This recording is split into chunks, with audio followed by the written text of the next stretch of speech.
माझा शोभतो राजा वैष्णवांचा. कानडा विठू माझा सावळा सखा माझा, कानडा विठू माझा.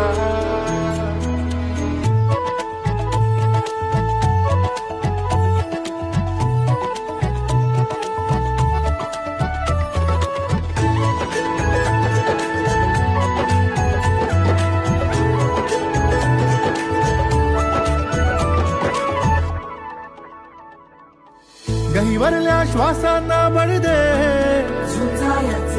भेदरल्या हातांना बळ दे, घाबरल्या स्वप्नांना सावळ्या धीर दे. वादळात नाव माझी विठू पैल तीराने, दान एवढे द्याची हे खरे